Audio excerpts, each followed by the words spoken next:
Thank you, everyone, and please allow me to share this presentation that was telling and embarrassing, but a lifelong learning expedition.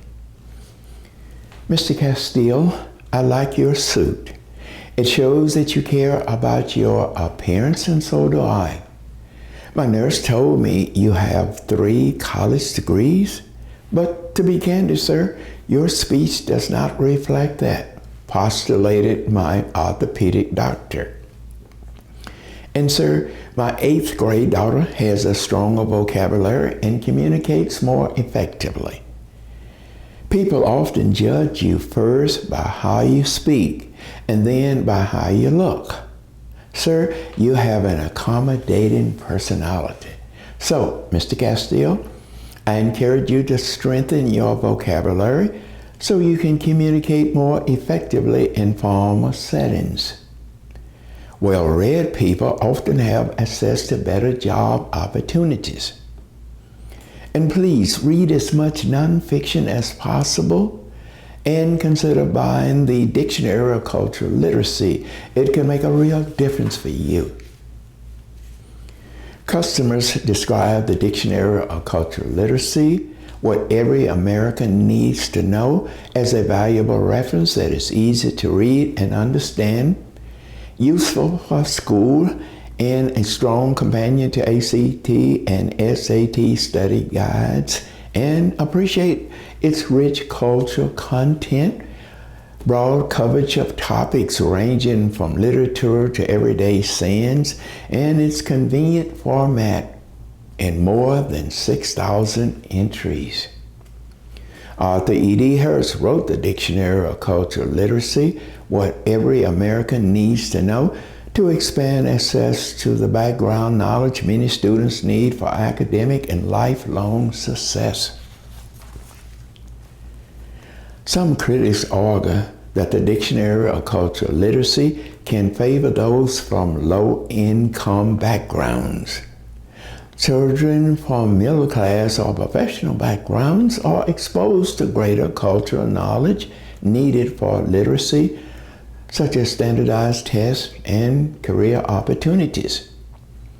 The Dictionary of Cultural Literacy may help people compete more effectively in life, as it certainly has for me.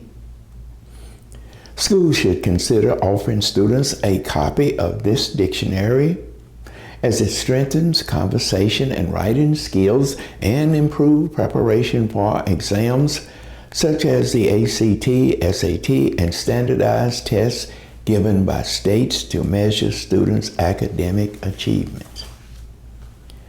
With the SAT, the writing section is most revealing, relying on grammar and vocabulary. Consider, a student might write, "The individual's behavior is stupid," instead of "the individual's behavior is inappropriate," and points will not be taken away. Educators note that children or adults cannot be truly literate or knowledgeable without knowing many subjects and cultures, which we will review. The Dictionary of Cultural Literacy, what every American needs to know, differs from traditional dictionaries in that paragraphs are grouped by topics, subjects, and chapters, which are listed in the table of contents and index. The definitions are presented according to subjects. Most entries are longer than standard definitions, but still easy to understand even for a young person. The dictionary is divided into over 20 broad subject categories, such as religion, world history, American history, fine arts, proverbs, idioms, business, technology, and more. So, let's review some of the information in the Dictionary of Cultural Literacy, what every American needs to know. Religion. Various types of religions are given. Star of David, the Bible, Moses, 10 Commandments, the 12 primary apostles, Adam and Eve, crucifixion, Last Supper, and many more.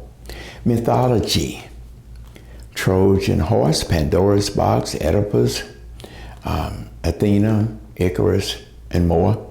Folklore, Mary Had a Little Lamb, Little Red Riding Hood, and others. Proverbs, a good man is hard to find. No fool like an old fool. Oh, I heard that so much. The devil is in the details. A bad penny always turns up. Can't get blood from a turnip. Idioms. Alpha and Omega, down in the dumps. On your high horse, in the pink. Now, my students would say, how you doing today, Mr. Castillo? I would say, well, I'm in the pink. What do you mean you're in the pink? Well, if you're in the pink, your health is good. Put on the dog, fox and grapes, the devil to pay, chill out, and many other idioms are given. Cliff, I have ended our relationship. But why, sweetheart? Well, I must be cruel to be kind. I had no idea what she was talking about. So I looked the term up in the Dictionary of Cultural Literacy because the internet was not readily available for public use. Though I really wish she would not have been kind. Just keep our relationship. That's all I needed.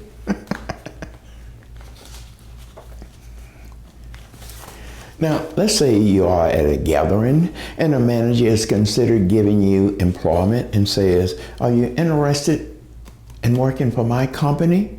And you might say, yes, I'll be at your office before a lamb can shake its tail. Idioms express more desire with humor and color to your conversations and are explained in figurative language. American history. And it's divided into 3 segments. And like I said, they're just a short nugget there, but enough for you to get a feel of each term. The Iron Age, the Gilded Age, the Golden Age, all presented under American history.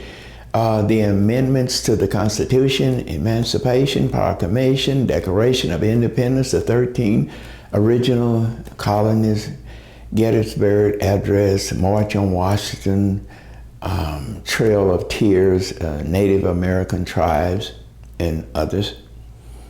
Many of the founding fathers, slavery, Voting Rights Act of 1965, Plessy versus Ferguson, Dred Scott decision, Harriet Tubman, the Underground Railroad. Let me confess something, please. I was in my late 30s before I realized the term Underground Railroad is used figuratively. And that's true. Listed under the American history, presidents and their vice presidents, and they're in order. Under world history, listed by centuries, and you'll have the definition of wars, Holocaust, carnage in Rwanda, Gandhi, Churchill, Castro, Cleopatra, Caesar, Joan of Arc, Roman Empire, and others. Philosophy and literature, Noam Chomsky, Anna Karenina, Plato's Academy, Victor Hugo, George Bernard Shaw, and listed are world languages and so on. Fine arts. Well, you're given the most recognizable paintings, such as the Sistine Chapel ceiling, and I used to say the 16 chapter ceilings. And by happenstance, I was just, going through the Dictionary of Cultural Literacy, and I saw it. The Lord's Supper, Mona Lisa, Beethoven, Duke Ellington, Jimi Hendrix, rock and roll, all under fine arts. Now, under the title Earth Science, hurricanes are given, Jeff Streen, periodic table, planets, atomic numbers, atom bomb, fusion, fission, the two types of temperature. Under life science, gene splitting, glucose, classification of animals and plants, Mendel law, Charles Darwin. Under geography, location of states and their capitals, large cities in land and populations, continent, the distance from one planet to the other. And you also have 200 illustrations and maps in the Dictionary of Cultural Literacy. Medicine and health, mental illness is discussed, dementia, viruses, diseases, HIV, allergy, chronic fatigue. You have a chart of the human body, DNA, RNA. Under business and economics, bankruptcy, caveat emptor, mortgage, warranty. Now, when I sold my vehicle, the individual said, "Is it okay?" I said, "Well, caveat emptor, buyer beware." Technology, hard drive, superconductor, spam, and then you have the topic mathematics. I invited a professor from a local university to speak to one of my science classes. She initially declined, saying that public school students could be indocile, difficult to teach, and indolent, lazy. After I appealed to her again, she agreed to come. After the class, she found the students deferential and inquisitive, just as engaged as students in private schools. And I said this phrase, young people go through their solid days of youth, as noted by Shakespeare, which indicates that they go through a wide range of personalities and behaviors. And I added that if children were always compliant at school or at home, they would not grow. Now, with vocabulary, the Dictionary of Cultural Literacy helps readers learn to comprehend terms rather than merely recognize them. Vocabulary can only be learned when used in a sentence. The dictionary helps students build stronger vocabularies and express themselves more effectively.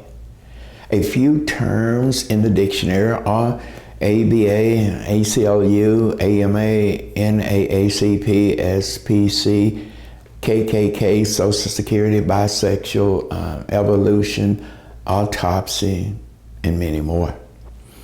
Now, as a middle school teacher, I would create 12x5 index cards and attach them all over the classroom walls. Each card displays a technical or unfamiliar word at the top and a more commonly used word beneath it.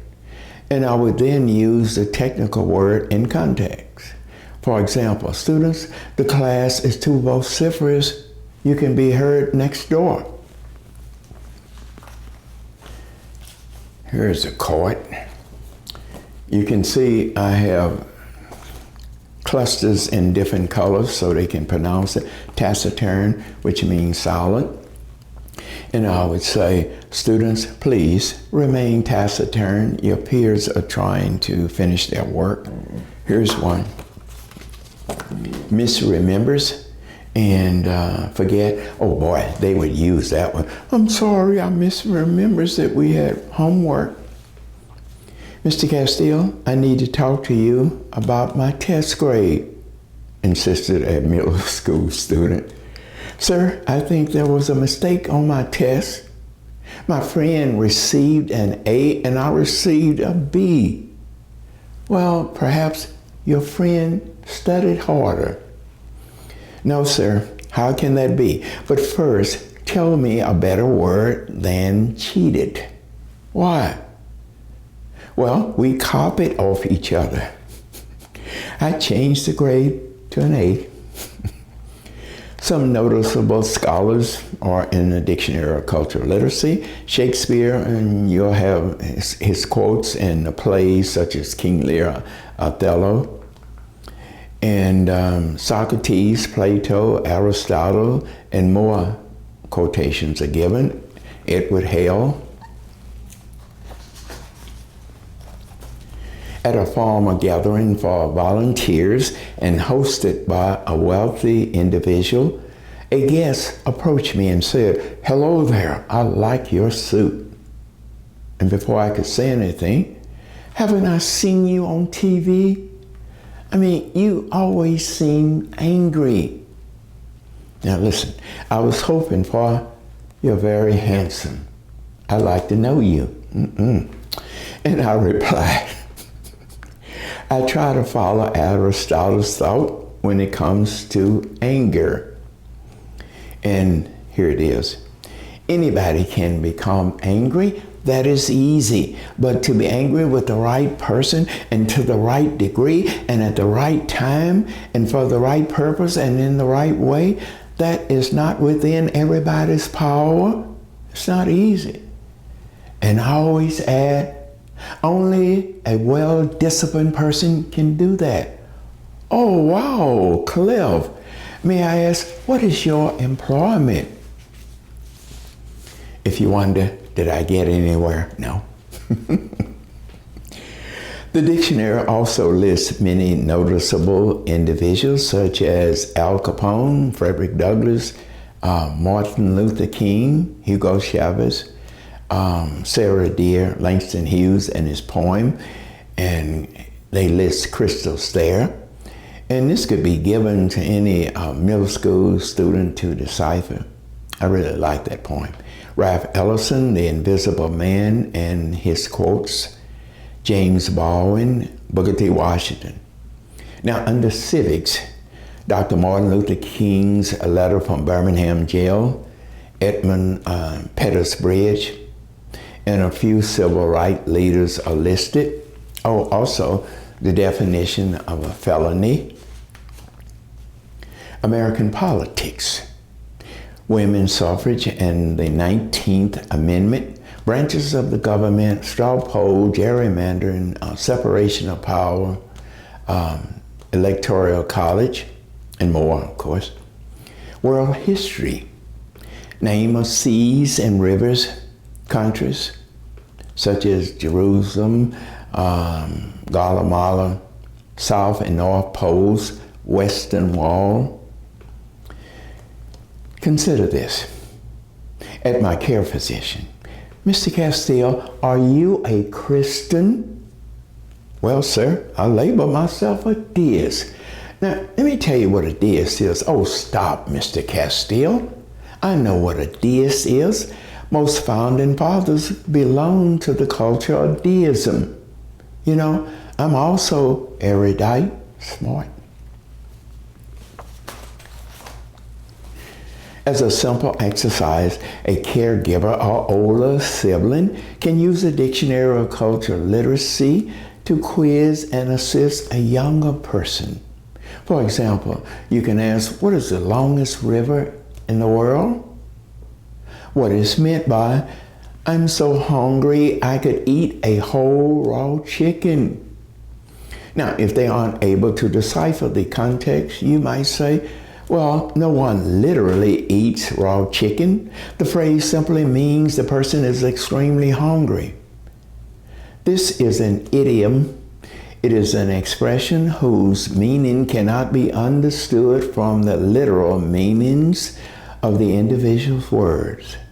Idioms, really build critical thinking, and younger people enjoy hearing them.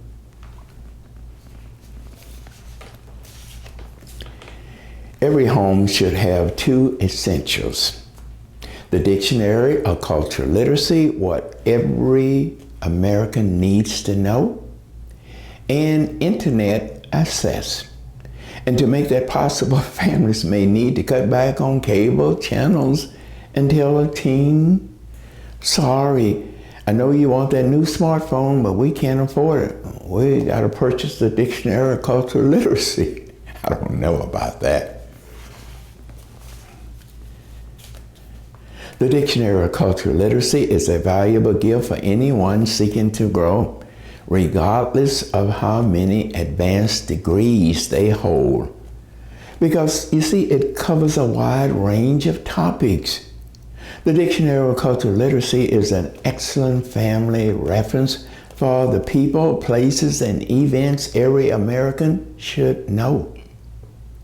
And let me share a personal and enjoyable notation. And so often I heard it from my students. Mr. Castile, you are the most erudite person we know, noted many of my middle school students. And this was because I use phrases, quotations, and advanced vocabulary from the Dictionary of Cultural Literacy. And I'll admit, I enjoyed the compliment. Once a week, I divided students into small groups, gave each group a phrase from the dictionary here to analyze, and asked them to create a similar analogy, which they did.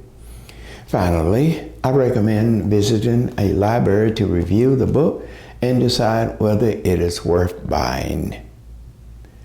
The author also has a book, What Your First Grader Needs to Know, Fundamentals of a Good First Grade Education. This has been a lifeline for me. I have it all marked up. I go to it so often. Thanks, everybody.